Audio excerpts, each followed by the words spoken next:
On the island of Newfoundland, upon the southwest coast, lies the little town of Virgil, to whom I'll sing this toast.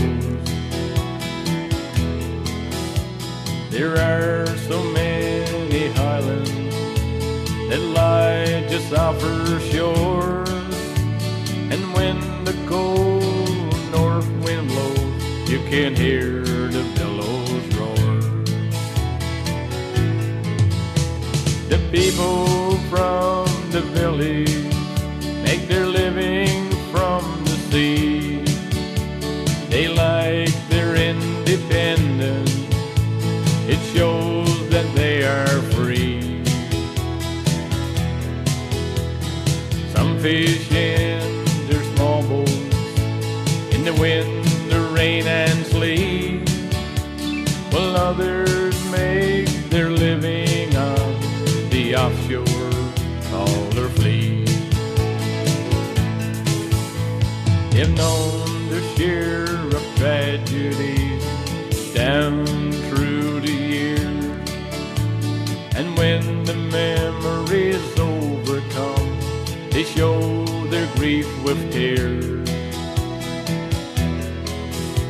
For they have lost some loved ones to the furies of the seas, for heartaches and heartbreaks are locked in memories.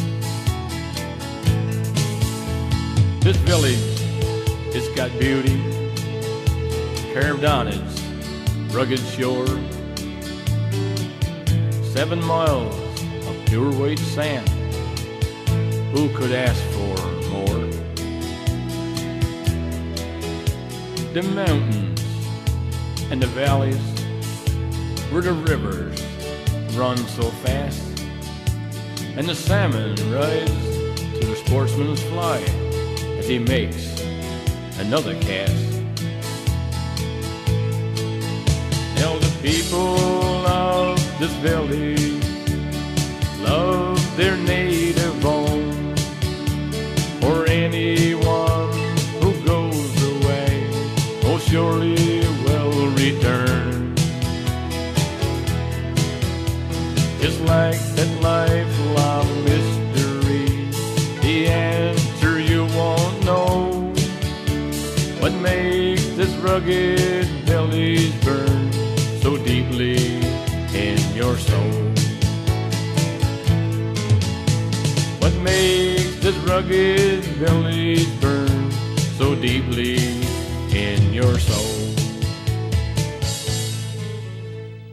Good evening, and welcome to This Week in Review. Tonight in our stories we have Big Fish Contest, Ferry Run Ashore, Town Council Report. Please stay tuned for these stories after this.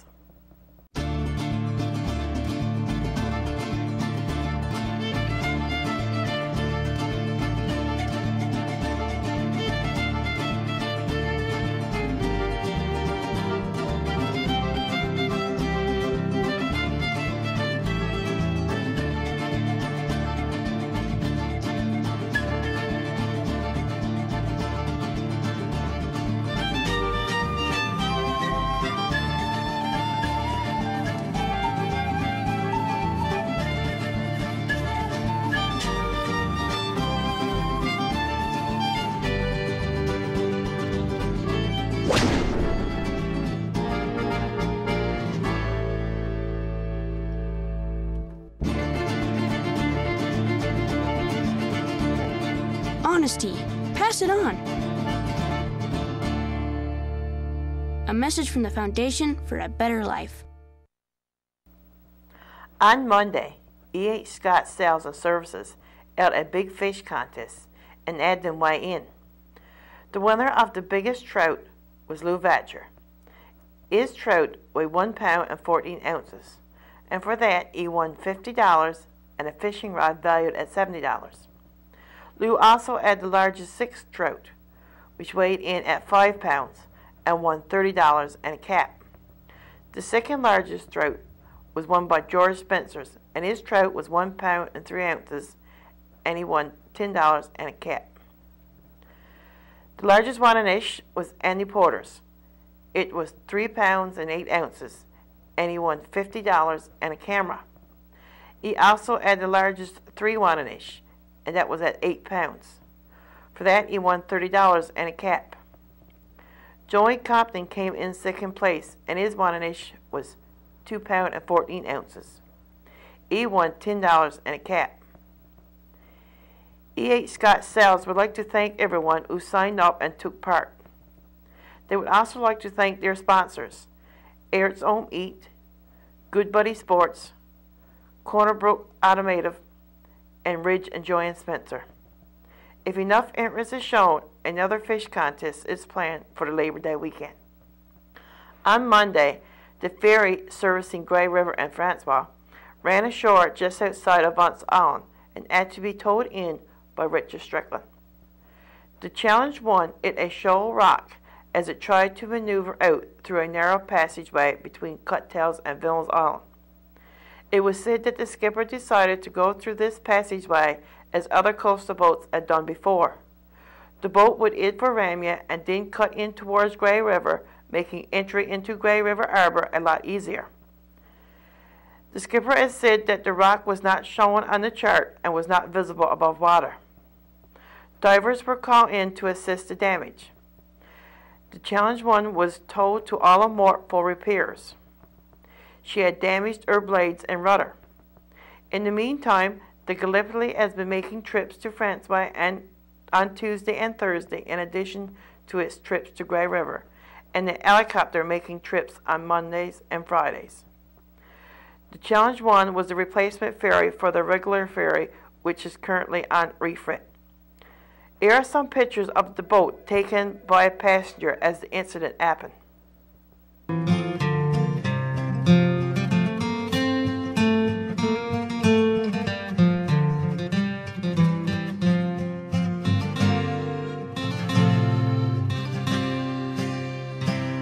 From England's West Country and Ireland's many counties, working hard there were those who starved when nature proved unkind. No slaves nor servants with them, children, men and women, sharing loads on common roads to service of mankind. So let's sing of the forests and the men that came before us. With an iron will they worked until their work on earth was done. So let's sing of the songbirds, the sweet apples and arnolds, the toils of men which never end, get passed on to their sons.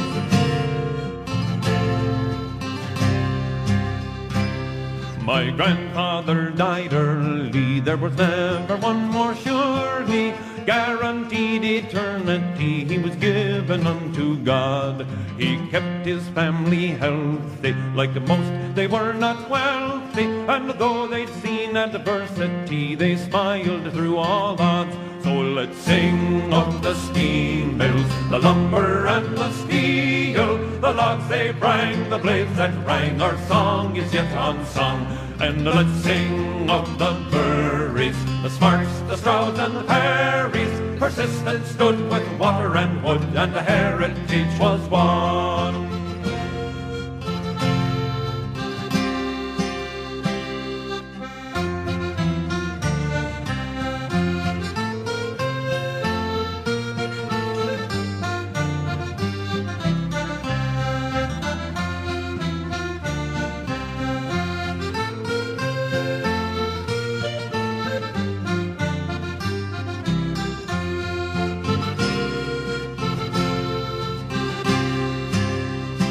So let's sing of the schooners and the skiffs and all the booms. How boats relied on wind and tide, their trust in stars and sun.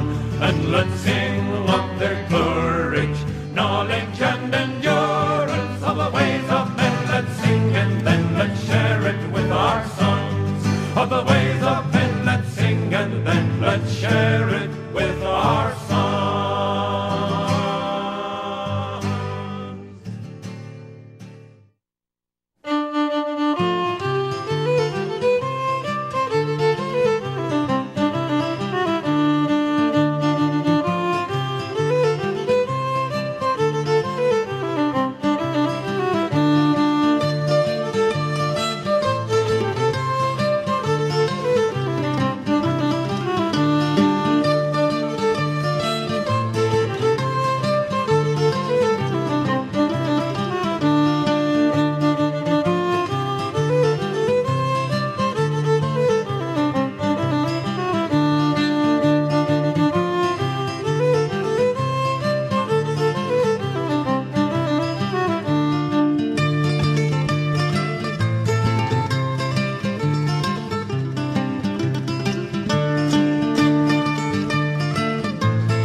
Mayor Drew McDonald came by the studio with his town council report. Good evening. Your council report for May the 20th. Council held its meeting last Thursday night. And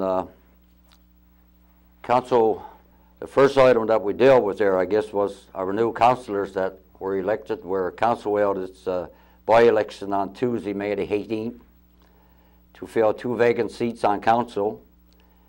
3 people came forward, and I would like to thank those 3 people, which was Mr. Garland Benight, Mr. Gordon Ingram, and Mrs. Laurie Porter.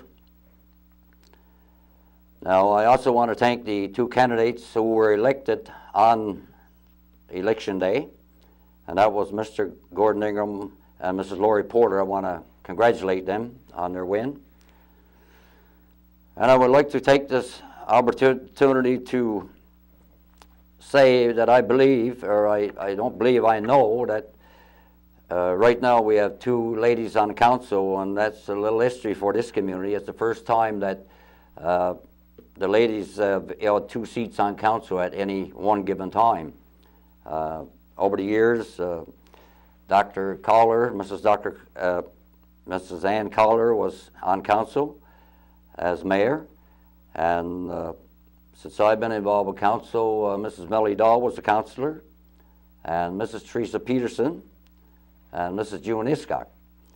But we've never had 2 ladies sit on the council at one time, so it's history making for the community on Tuesday, May the 18th. So it's good stuff to see more women getting involved in their municipal government. Now, the new councillors were sworn in at our meeting on May the 20th, and they are ready to take the responsibility as councillors and work on your behalf. Council has been brought up for full strength, and that's the first time since 2007. So once again, I want to congratulate those 2 councillors and wish them luck. Your water treatment plant was discussed. And as you're aware, we have been experiencing some problems with the plant. Apparently, it seems that one of the compressors malfunctioned last week, and they had to send it out of town to get it repaired. And we do have 2 compressors up there, but since that time, the other one had a problem as well. But since that has been fixed, and there were also a ozone leak in the ozone system. And to the best of my knowledge, at 4 o'clock on Friday evening, that has been rectified as well. So hopefully these problems will not reoccur, and we can get on with the business of supplying good water to the town. One of the things I want to mention with the water system is down on the Fisherman's Wharf, there's a hose down there, 1.5-inch hose, and apparently I'm told that that's been running 24/7 around the clock. And with that hose running in a 24-hour period, it's taking about 6 to 8 feet of water out of the tank. So we definitely got to contact the person who's purchasing the fish down there, Roland King, and get him to put some sort of a shutoff valve on the end of that pipe to make sure that water is not being running 24/7. When it's not in use, there's no need to be running it. Waste management, still no definite date to start the trial run on the waste management to truck waste out of Burgeo, Grave River, and Ramia. Council have received a final copy of a report from Bay New Plan, and we will study that report and report to you in our next council report. National Marine Conservation Area, the province of Newfoundland and the federal government has been having discussions, and the discussions is surrounding whether there should be a feasibility study done in that area before they make a decision, and hopefully they can come to a conclusion soon. Parks Canada have no problem, and they're willing to sign off on the agreement. Coastal Habitat Stewardship Program that I mentioned earlier in my reports The tentative date of July 30th for the minister to come in is still not being confirmed, but we're still looking at that date. Council held its town cleanup, annual cleanup. There were 84 truckloads of waste taken to the garbage dump, and there were 4 cars taken to the car dump. That was quite a bit of waste taken away from the community, which is good. Certainly makes the community look a lot cleaner and more presentable to people traveling to your community. And the Girl Guides, the guiding movement, did take part in the cleanup of the streets, and I want to thank them and congratulate them on a job well done in that area. Every year the guiding movement take part and clean up our streets, and I think it's great to have the people volunteer help keep their community clean. With that being said, there are still 4 or 5 properties around town that did not acknowledge cleanup week, and those property owners will be sent letters in the mail in the very near future, and they will be given certain length of time to clean up their property, and if not, well, then action will be taken. Policy Committee. The Policy Committee has been reviewing Council's policies for somewhat time now and has made several changes, and those changes will be made public in the near future. The Policy Committee will be looking at regulations for pets in the community. Right now we do have regulations regarding dogs. We're going to bring in regulations regarding cats as well. And along with those regulations there will be penalties as well. So in the near future we will certainly bring that to your attention on what those regulations are. Building Committee report. Council has approved 8 building applications on the May 20th meeting for construction of garage, rental property, and sheds. Now, the physically challenged in our community, as you heard me say some time ago, Council had written a letter to Minister Joan Burke regarding our physically challenged, trying to get some funding in regards to trying to get a building in the community so those people can socialize and make their lives much better. Council has received a response from the Minister Joan Burke, Child, Youth and Family Services. In her letter, she appears to be very supportive of what we are trying to do in our community, and she referred us to ELF and Community Service. She has also notified that the Minister of Health, Mr. Jerome Kennedy, she believes this project would come under Western ELF. And it's very encouraging to get a letter from the minister, a cabinet minister, supporting what we are trying to do in our community. So basically we will be working with Western ELF to try and get this file moved forward. And I believe it's a good cause, and I think at the end of the day we will achieve our goal. Stephenville Airport Citizens Committee had written a letter to the Burgetown Council, and they were requesting support from the town. The town has given them their moral support, but we cannot give them any financial support, which they were looking for. Council passed a motion at our last meeting for our fire department members to have the minimum standards.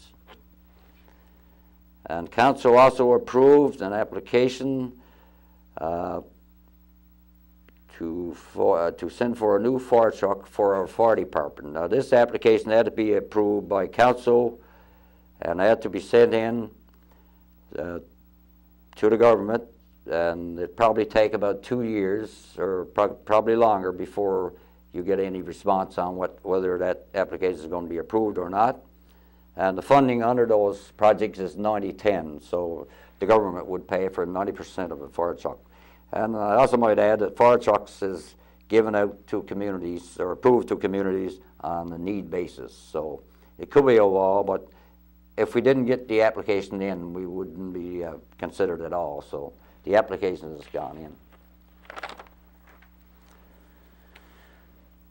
I just want to mention the SPCA, the grade 8 students I noticed on Channel 10 last Sunday night as showing some leadership in our community regarding a fundraiser for the SPCA, and I thought it was a great presentation they made. They're well put together, and I want to thank them publicly for helping pits. All pits need help at certain times, and I think what they're doing is certainly appreciated by all in the province.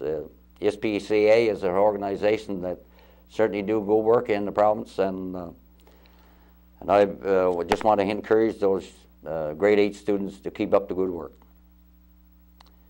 The RCMP, I recently met with the RCMP Corporal John Butt from the Burgeo Detachment, and Sergeant Joe Sheen from Stephenville Detachment, and Superintendent David Dort from the Corner Brook Detachment to discuss policing in the community. And we also talked about the RCMP building here in the community of Burgeo, which is badly in need of repairs or replacement. So that was what we discussed at that meeting. Council have received approval for one person to work under the SWASH program and one person under the 1-2-3 program. And at this time, I want to say congratulations to Mr. Terry Rose on his ordination, and I'd like to wish him well with his future career. I also want to congratulate the RCSCC Bob Bartlett, Sea Cadet Corps on their annual inspection. I want to wish them well at summer camp, and I noticed there one of our Sea Cadets will be joining a Navy ship in St. John's. And I want to encourage our youth in the community to get involved with the Sea Cadet Corps. It's certainly a good organization and in the community, and it teaches, I guess, a little discipline. And it's also front and center in the community when there's any special events taking place, like Memorial Day or Santa Claus Parade and that type of thing. And the Sea Cadets certainly stand out in the community. So I encourage all young people to get involved and keep your Sea Cadet Corps going. The TIOW program, as you're aware, I mentioned earlier, $380,000 was approved for that project. Council as are the coordinator. The coordinator is Mrs. Krista Stanley, and Krista will start work on Monday to coordinate the program. And there will be 20 participants hired and 4 instructors or supervisors. So we're looking at in the vicinity of 23 to 25 jobs there for the summer and fall. And I believe it's good stuff. There's also material dollars there that will be spent in the community to help the business side of the community. And I just want to say that I believe this is a worthwhile project, a walking trail in the Sandbanks, Hearns Arm area for the community of Burgeo and for the tourists as they visit during summertime. And also the knitting classes, the materials that will be knitted, I believe we will sell them at the library as they become available. And that's a good thing as well. So it's good stuff.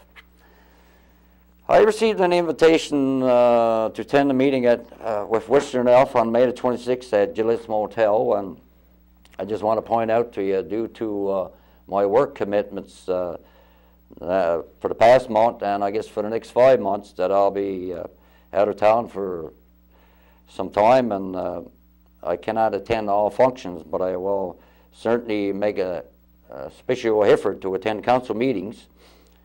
And so on my behalf, Councillor Dr. Berger attended that meeting, and one of the things that she brought to their attention was the letter that we had from Minister Joan Burke regarding our physically challenged, and that was the Western Elf board. So it's a good start to bring them up to speed on what we're after, and I believe that Yeah, it's good to sit down with the Western Out Board from time to time and see what we need in our community and try and push our agenda forward. So I want to thank Dr. Barter for sitting in on that meeting. Professional Municipal Administrators, that's the PMA meeting, will be held at Cowhead on June 11th, one-day meeting. And I think it's very important. We will send Town Manager Mr. Blaine Marks to attend that meeting. Invoices were paid and approved and paid at our last meeting in the amount of $4,888.14. And a little did you know that in 1845, census taken from the district of Fortune Bay, the community of Ramya. In 1845, there were 56 people living in the community of Ramya. So it's a little history again for this week. On to the next time. Be safe. Good night, and may God bless. This concludes our program for tonight. Thank you for watching. Good night.